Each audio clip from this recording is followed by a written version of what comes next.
महाराष्ट्राच्या राजकारणात सध्या एका वादग्रस्त वक्तव्यामुळे मोठी खळबळ उडाली आहे। वारकरी संप्रदायासारख्या शेकडो वर्षाच्या परंपरेवर समाजवादी पक्षाचे नेते अबू आझमी यांनी केलेल्या विधानामुळे नवा वाद निर्माण झाला आहे। या वक्तव्यामुळे दोन समाजात तेढ निर्माण होण्याची शक्यता व्यक्त होत असून यावर आता विविध प्रतिक्रिया उमटत आहेत। अबू आझमी को जो है सस्ती लोकप्रियता चाहिए, उनसे कोई काम हो नहीं रहा है। जिन लोगों ने उनको जिता के लाया उनके काम से बहुत उनसे अपेक्षा है, तो इस टाइप के बयान देके महाराष्ट्र के विकास को ब्रेक लगाना और महाराष्ट्र में तेढ़ निर्माण करना ये बिल्कुल ठीक नहीं है।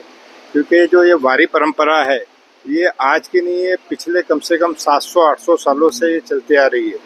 तो किसी भी धर्म के बारे में बोलना ये बिल्कुल ठीक बात नहीं है।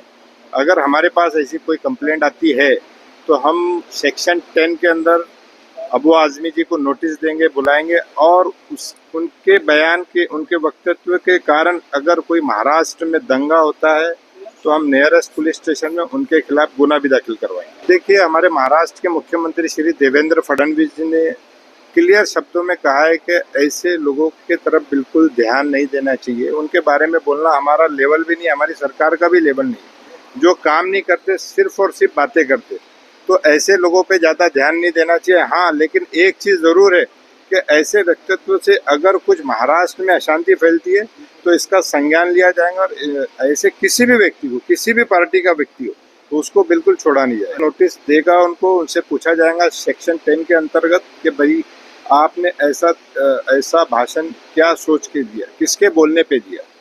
या सर्व घडामोडीवरून एक गोष्ट स्पष्ट होते की महाराष्ट्रासारख्या शांतताप्रिय राज्यात अशा प्रकारची वादग्रस्त विधाने समाजात अशांतता निर्माण करू शकतात।